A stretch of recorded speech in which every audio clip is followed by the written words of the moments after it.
Giridih seat पर सबकी नज़र है और गिरिडीह सीट पर वहाँ के लोगों का ऐसा कहना है और बहुत लोगों का कहना है कि एक और लहर चल रही है, टाइगर नाम की लहर। आपको क्या लगता है, गिरिडीह के जंगलों से टाइगर दहाड़ेंगे?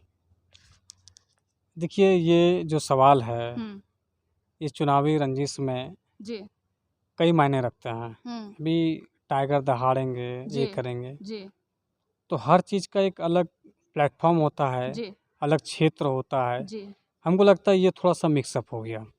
एक चुनाव, जी एक आंदोलन, जी एक वक्ता, जी एक छात्र नेता जी और एक पार्टियां, जी ये सब अलग अलग बिंदु हैं, जी अलग अलग क्षेत्र हैं। जी इसको मिला के देंगे जी तो ये खिचड़ी हो जाती है। ये जो जेबी केसेस है विशाल, JLKM नाम से अभी जो लोग अब जुड़ रहे हैं, टाइगर जयराम महतो लगभग 2-3 साल में जितना भी वर्क कर पाए हैं ज़मीनी स्तर पर, आपको क्या लगता है कि 24 में कुछ भी असर होगा या फिर बस ये ऐसे ही दिखावा है? देखिए, 24 में जो आप कह रहे हैं, मैं आपके चैनल के माध्यम से एक बात को मैं एक्सप्लोर करना चाह रहा हूँ। जयराम महतो इस आंदोलन से पहले हम लोग ये साथी रहे हैं। वो हमारे इसी विश्वविद्यालय से PhD कर रहे हैं, तो हम लोग एक साथी रहे हैं और व्यक्तिगत संबंध भी रहा है। आंदोलन से पहले की मैं बात कर रहा हूँ। आंदोलन का जिक्र यहाँ पे भाषा आंदोलन की बात है। सेंटिमेंटल जब मुद्दा आता है, लोगों का जुड़ाव आता है, तो सब अपने समाज के लिए, अपने घर के लिए खड़े होते ही है। तो जब हमारे इसकी बात हुई थी तो हम भी खड़े थे और भाषा आंदोलन में भी हम लोगों ने भाग लिया था। तो हर आंदोलन के दरमियान में होते हैं, लेकिन उनके लिए अगर मैं वाक्यों का प्रयोग करूं, निश्चित रूप में ध्यान में आता है। तो मैं एक लाइन में यही कहना चाहूँगा कि जैसे हम लोग के रामायण में जो हनुमान को हम लोग देखते थे कि एक बालपन में उनके पास में बहुत सारी शक्तियाँ थी, उन्होंने काम क्या किया, सूर्य को फल समझ के खा लिया, पूरा एकदम ब्रह्मांड का संतुलन बिगड़ गया। तो कहने का मतलब है, जयराम में एक समय की बात कर रहे हैं, एक निश्चित अवधि की बात कर रहे हैं, फुल टाइम नहीं। सो गौर से लीजिए। एक निश्चित समयावधि में ऐसी स्थिति है कि वो ठीक उसी रूप में, एक बाल हनुमान के रूप में शक्ति तो है,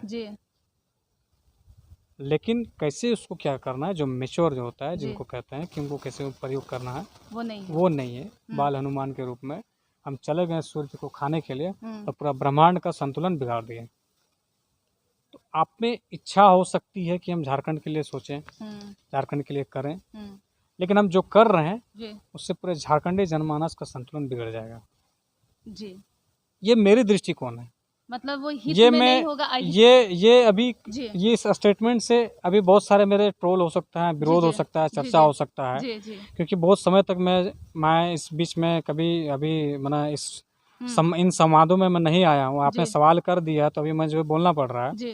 तो ये हो सकता है, लेकिन वो अपने दृष्टिकोण से वो कमेंट करेंगे, ट्रोल करेंगे, लेकिन एक रिसर्चर के रूप में, PG के छात्र होने के बाद में वो एक रिसर्चर कहलाता है, क्योंकि PG रिसर्च के ही पार्ट है।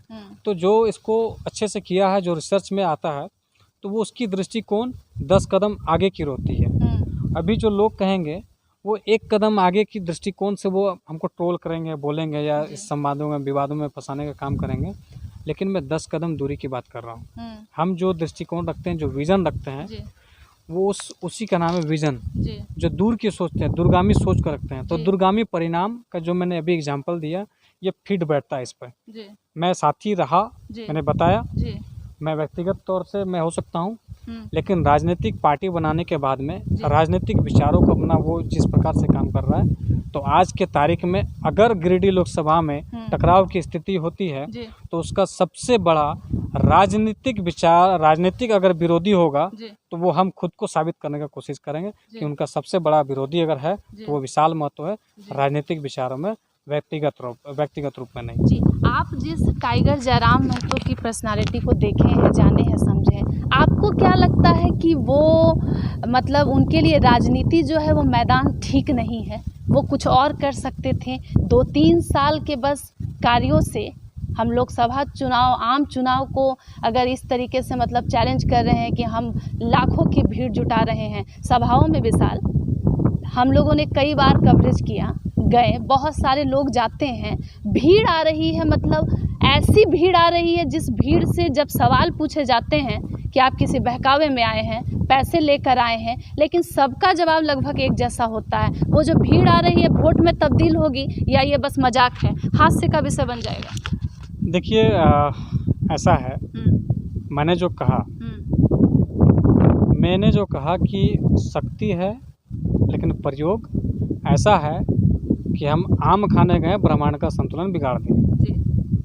तो कहने का मतलब यह है कि भीड़ के लिए शक्ति है, लेकिन भीड़ का शक्ति को लेकर के उसको एक ऐसा स्थिति होगा। मैं छोटा सा एग्जांपल देने का कोशिश करता हूँ कि फ़र्ज करते हैं वो मेरा बहुत प्रिय है जी, और प्रिय होने के साथ साथ बहुत विश्वसनीय है जी, हमारे सगे संबंधियों से भी विश्वास उसमें सबसे ज़्यादा है जी, ठीक है। अब विश्वास ज़्यादा है, अब हमारे घर में किसी को गंभीर चोट लग गई, पैर में लग गई, हाथ में लग गई, फ़र्ज करते हैं हॉस्पिटल गए या जो भी है, तो वहाँ पे हम क्या करेंगे? डॉक्टर को हम कभी जानते नहीं है, पहचानते नहीं है, कभी नहीं पहचानते, उसके पास डिग्री है, वो डॉक्टर है जी, तो उसको तो कभी व्यक्तिगत रूप से जानते नहीं, परिचित नहीं है, उसका सर्टिफिकेट हम चेक किया नहीं है, कहाँ से बना मालूम नहीं है, कहीं चोट लग गई है। तो वहीं पे ये भी है, पूर्ण रूप से विश्वास है, इतना विश्वास है कि हाँ एकदम घर परिवार से ज़्यादा विश्वास, हम सब त्याग दिए। क्या हम उस विश्वास के साथ हम बोलेंगे अरे उसको हम दे देंगे कि आप मेरा ऑपरेशन कर दीजिए? जो विश्वास है उसी पे ना विश्वास करेंगे, आप मेरा ऑपरेशन कर दीजिए, पैर में चोट लगा है ठीक कर दीजिए। क्या वो कर सकता है? उसका रिजल्ट क्या होगा?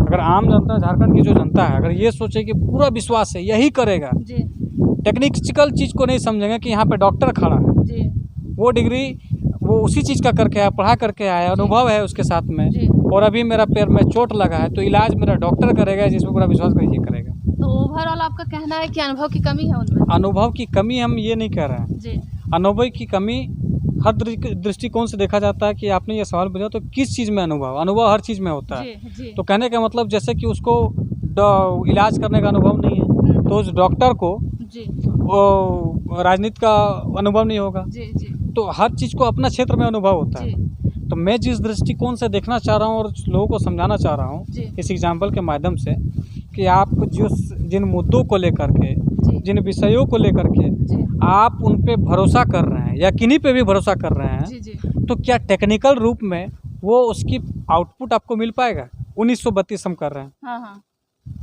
मुद्दा ये है, विस्थापन नीति, उद्योग नीति, कोई भी नीति है, नहीं नीति, तो ये कब होगा? जब हमारे सरकार में 42 गो विधायक होगा। 42 गो विधायक करने का मतलब बहुमत होना चाहिए, तभी कोई नीति नियम पारित होता है। अभी वर्तमान में देखिए ना, यहाँ पे अभी जो सत्र चल रहा था विधानसभा सत्र में, जो 1932 का प्रस्ताव लाया गया था हेमंत सरकार, उसमें बहुत सारे संशोधन करने की आवश्यकता थी। हमारे पार्टी के हमारे जो अभिभावक स्वरूप है, जो लोकप्रिय विधायक गोमिया के डॉक्टर लंबोदर महतो, जिन्हें अपने संशोधन के लिए प्रस्तावित रखा, अच्छे चीज़ों को रखा। हम अपने ही पार्टी का क्यों बात करेंगे, हमारे जो विनोद सिंह जी हैं माले विधायक, उन्होंने भी संशोधित का प्रस्तावित रखा था। लेकिन वहाँ पे देखिए एक संशोधन तक का, उनका नाम तक का संशोधन तक का वहाँ प्रस्तावित पारित नहीं होता है। जो अंश मात्र होती है वो वहाँ संशोधन नहीं किया जाता है। क्यों? ये अच्छा विचार भी रखते, लेकिन क्यों? क्योंकि इनके पास बहुमत नहीं, उनके पास बहुमत है। वो जो सोच लिए तो सोच लिए। तो आपका कोई भी एजेंडा, कुछ भी नीति नियम, चाहे वो झारखंड की हित की हो, झारखंड वासियों की हित की हो, या पूरे राष्ट्र की हित की हो, सदन में आपकी बहुमत नहीं होगी तो आप किसी भी नीति, आप किसी के पक्ष में नहीं कर सकते हैं। तो ये टेक्निकल चीज़ है। आज हम हमारे पूरे झारखंड के युवा किस प्रकार के सड़क में आए थे, आप देखे थे। तो ये जो युवा, इनकी उम्र को देखिएगा, हर वर्ष शिकायत आया कि हर जो एग्ज़ाम का डेट आता है 5 साल की छूट बढ़ा दी जाती है। क्यों? क्योंकि उतने साल से जो तैयारी कर रहे हैं, उनके साथ में जितने लोग हैं जो तैयारी कर रहे हैं, उनको मौका नहीं मिल पाया। वो एक लंबे समय से इंतज़ार कर रहे थे इस परीक्षा का। परीक्षा आने के बाद भी फिर फेल हो जाती है, पेपर लीक हो जाता है या अन्य कारणों से रद्द हो जाती है, बढ़ा दी जाती है, तो लोग की उम्र पार हो रहा है जी। तो ये ऐसे युवा लोग हैं जिनकी उम्र अभी आज के 1-2 साल में अगर नौकरी नहीं मिलती है तो उसके बाद वो अयोग्य हो जाएंगे। तो ऐसी स्थिति में कि आज के जो युवा हैं जी। तो आप बताइए, आज हमको भूख लगी है तो खाना हम कब खाएंगे? भूख हमको आज लगी है, खाना की ज़रूरत हमको आज है। और ऐसी स्थिति में लोग ये विश्वास कर रहे हैं कि जो टेक्निकल चीज़ को लेंगे जिसके बारे में आप जिक्र कर रहे हैं, हम मान लेते हैं एक तरह से कि वो झारखंड के लिए भला सोचते हैं जी। लेकिन हमें, आप उसको टेक्निकल चीज़ में जाइएगा, तकनीकी रूप से भूख हमको आज लगा है वो हमको 10 दिन बाद खिलाएगा। अभी जो झारखंड में जो चीज़ चाहिए उनको 20 साल 25 साल 30 साल या क्या पता कल क्या होगा, कुल किसी ने नहीं देखा है। लेकिन जो चीज़ भी हैं कि आज की परिस्थिति में अगर झारखंडी युवा या किसी कोई मुद्दों की अगर पूर्ण रूप से किया जा सकता है तो वो अभी आजसू पार्टी जिस विजन के साथ में, जिस दृष्टिकोण के साथ में अपने आप को देख रही है और दूरगामी सोच के साथ में काम कर रही है, निश्चित तौर पर आजसू पार्टी पूरे झारखंड के स्थानीय हो, मूलवासी हो, हर वर्ग के हो, हमारा नारा ही है सामाजिक प्रयास। हमारा सामाजिक आर्थिक शिक्षा, हरियाली और विकास है। सामाजिक न्याय की हम लोग बात करते हैं, हर वर्ग की हम लोग बात करते हैं। तो हर वर्ग के लिए काम के लिए जिस विजन के साथ हम लोग कर रहे हैं, निश्चित तौर पर 24 में हमारी सरकार बन के हम उनके उम्मीदों पे खरे उतरेंगे और उनके लिए हम लोग काम करेंगे।